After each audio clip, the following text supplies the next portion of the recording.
హిందువులే రోడ్డు మీదకి రాలేదు. నిజంగా లక్షల మంది భక్తులు ఉంటారు, రోజు 1,00,000 మంది దర్శనం చేసుకుంటారు కదా. మరి అంత భక్తున్నటువంటి వాళ్ళు ఒక్కరు కూడా రోడ్డు మీదకి వచ్చి ఒక ధర్నానో లేకపోతే ఒక నిరసనను కూడా వ్యక్తం చేయలేనటువంటి వాళ్ళు దీన్ని మీరు ఏ విధంగా రాజకీయం చేస్తారనేటువంటి ఒక ప్రశ్న కూడా సమాజం నుంచి ఉత్పన్నమవుతుంది. హిందువులు నిజంగా వాళ్ళ భక్తులు ఏంటో ఒక్కరు కూడా నిరసనకు ఎందుకు రాలేదు అనేటువంటిది ఇప్పుడు ప్రశ్న. ఆ ప్రశ్నకు ఒకటి సమాధానము, తిరుమల కొండ పైన ఎఫ్ఐఆర్ నమోదైనాయి. ఏదంటే ఆ భక్తుల పైన దాడి చేసి కేసులు నమోదు చేసిండ్రు. ఓకే, క్వశ్చన్ చేస్తే మీరు అన్నటువంటి ప్రశ్న ఎవరైతే అంటున్నారో మేధావులు ఇన్ని రోజులు ఎందుకు వస్తామంటే, ఇది కొంతమంది భక్తులు అన్నప్రసాదం లడ్డు విషయం కొంచెం పక్కన పెడితే అక్కడ అన్నప్రసాదం దర్శనం తర్వాత అన్నం భోజనం చేసేటటువంటి సందర్భంలో కొంతమంది భక్తులు మేము అన్నం తింటున్నామా గడ్డి తింటున్నామా, అసలు ఇంత ఘోరమైనటువంటి రుచి పచి లేనటువంటి నాసిరకమైన భోజనం ఎందుకు పెడుతున్నారని చెప్పేసి భక్తులు అక్కడ ఉన్నటువంటి వడ్డన చేసే సిబ్బంది పైన నిలదీసి మాట్లాడడం, గట్టిగా అడగడం జరిగింది. దీంతో ఆ సిబ్బంది భక్తులకు నచ్చజెప్పాల్సింది పోయి ఎదురుదాడి చేసి కొట్టడం జరిగింది. దీంతో మళ్ళీ ఎవరైతే భక్తుల సంక్షేమం కోసము పాటుపడాల్సినటువంటి బోర్డు, భక్తుల సంక్షేమం కోసం పనిచేసినటువంటి ఈఓ నుంచి చిన్న చితక 4th క్లాస్ ఎంప్లాయీ వరకు భక్తుల సంక్షేమం కోసమే పాటుపడాలి, పని చేయాలి. కానీ వాళ్ళందరూ వచ్చేసి మమ్మల్ని మీరు క్వశ్చన్ చేస్తావా, మీరు మీ అంతు చూస్తాం, మీరు ఎక్కడి నుంచి వచ్చిందని చెప్పేసి ఎక్కడి నుంచో భక్తి కోసం దేవుడి కోసం వచ్చేస్తే వాళ్ళపైన దాడి చేసి కేసులు నమోదు చేసిండ్రు. కొండపైన దాడి చేసి వాళ్ళ మీద కేసులు నమోదు చేసిండ్రు. ఇది ఈ రోజు కాదు, ఇది ఆ రోజే అడిగిండ్రు. కానీ అధికారం అడ్డం పెట్టుకొని ఎవరిని కూడా బయటికి రానివ్వకుండా మీడియాని మేనేజ్ చేసి భక్తులు అడిగితే కొట్టి కేసులు పెట్టి మౌనంగా చేసిండ్రు. ఇది విషయం, అసలు ఇది తెలుసుకోలేదు. తర్వాత ఇంత ప్రతిరోజు 1,00,000కు తగ్గకుండా కొండపైన ఉంటారండి. ఎవ్రీడే స్కోలింగ్ వస్తుంటది.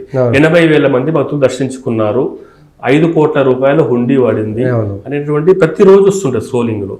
ఈరోజు అంతమంది హిందూ సమాజంలో ఒక నిస్పృహ ఉంది. ఆ నిస్పృహ తొలగిపోవాలని చెప్పేసి మేము కూడా కోరుకుంటున్నాం. 7 కొండలను 3 కొండలు చేస్తా అంటే మౌనంగా ఉంటారు.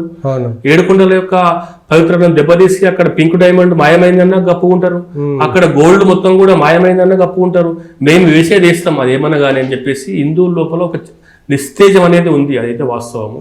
ఇదే ఈ రోజు హిందువులు కొండపైన ప్రతిరోజు 1,00,000కు తగ్గకుండా ఉండలేరు.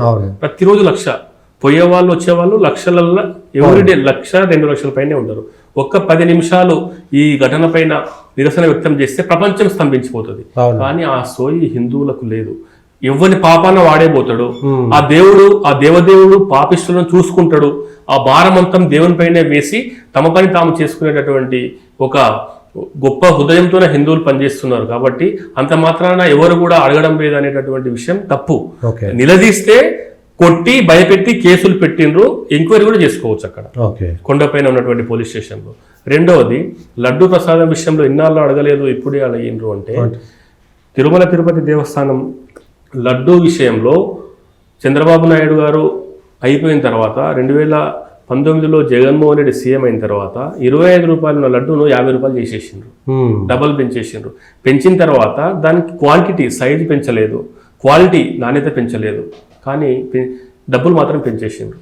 తర్వాత దాంట్లో నాణ్యత కోల్పోయింది. లడ్డు ప్రసాదము మనము తిరుమల తిరుపతి దర్శనం తర్వాత మన స్వగ్రామానికి మన స్వగృహానికి రావడానికి మినిమం 2 days పడుతుంది.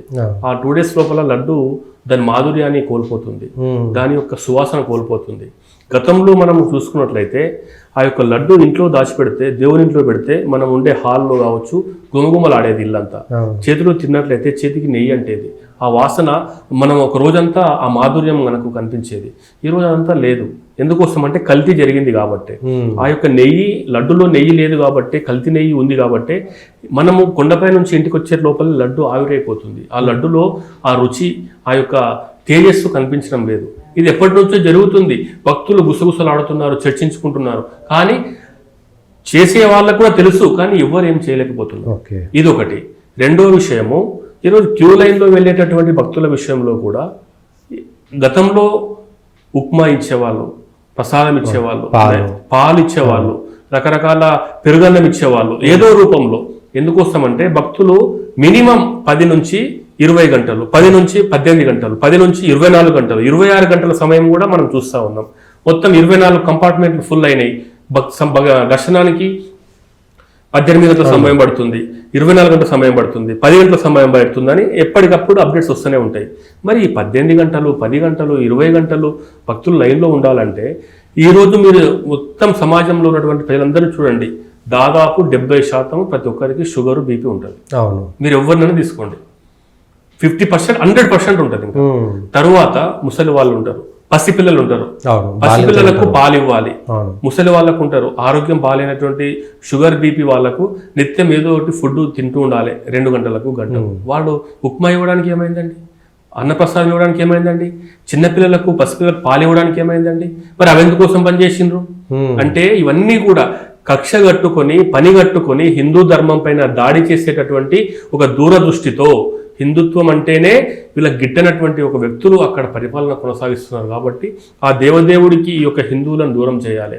అబ్బో తిరుపతి పోతే ఎందుకు ఆయన సావుగంతా వస్తుంది, 20 గంటలు లైన్లో నిలబడాలి, నీళ్ళు ఇవ్వరు, పాలు ఇవ్వరు, మనం షుగర్ లెవెల్స్ పడిపోయి చచ్చిపోతాం అన్నంత భయం అవుతుంటుంది, వద్దురనైనా ఈడికెళ్ళే మొక్కుదాం అనేటటువంటి ఒక భావన తీసుకొచ్చి హిందువులందరి లోపల ఆ వెంకటేశ్వర స్వామి అంటే విరక్తి పుట్టేటటువంటి ఒక కార్యాచరణతోనే గతంలో పరిపాలించారు. నువ్వు లడ్డు ప్రసాదం విషయం పక్కన పెట్టు, మరి నువ్వు క్యూ లైన్లో ఉన్నటువంటి భక్తులకు నువ్వు అల్పాహారం ఎందుకు అందివ్వడం లేదు, పసిపిల్లలకు పాలు ఎందుకు అందివ్వడం లేదు? నీకు డబ్బులు తక్కువ ఉన్నాయా? ప్రతిరోజు కోట్ల రూపాయలు వస్తున్నాయి ఓన్లీ హుండీ ద్వారానే. నీకు బంగారము, వెండి, వజ్రాలు, తర్వాత లడ్డు అమ్మడము, లేకపోతే తలనీలాలు అమ్మడము, లేకపోతే రకరకాల దర్శనానికి సంబంధించినటువంటి సేవలకు టికెట్స్ రూపంలో కోట్ల రూపాయలు వస్తున్నాయి. నువ్వు పాలు ఈ రోజు నువ్వు పెట్టింది కాదు, ఎప్పటి నుంచో వస్తుంది, వస్తున్నా కానీ నువ్వు బంద్ చేసినావు. నీకు వచ్చిన బాధ ఏంది? నీకు వచ్చిన జేబు నుంచి ఖర్చు పెడుతున్నావా? ఈరోజు 4,500 కోట్ల రూపాయల తిరుపతి దేవస్థానం యొక్క బడ్జెట్, అందులో భక్తుల బడ్జెట్ ప్రతి నిత్యం వస్తూనే ఉంటుంది. ప్రతి నిత్యం వద్దన్నా 10 కోట్ల ఆదాయం, నీవు వద్దన్నా 10 కోట్లు వచ్చి పడుతుంటాయి. 12,000 కిలోల బంగారం నిల్వలు ఉన్నాయి. వాటన్నిటిని ఎక్కడ వెళ్తున్నాయి? కాబట్టి నువ్వు భక్తులను వాంటెడ్లీ దూరం చేయాలనే ఒక దుర్బుద్ధి ఉంది కాబట్టే ఇంతటి ఘోరానికి, అపచారానికి పాల్పడుతున్నాం అని చెప్పేసి మేమంతా కూడా విశ్వ హిందూ పరిషత్ నుంచి ఖండిస్తా ఉన్నాం.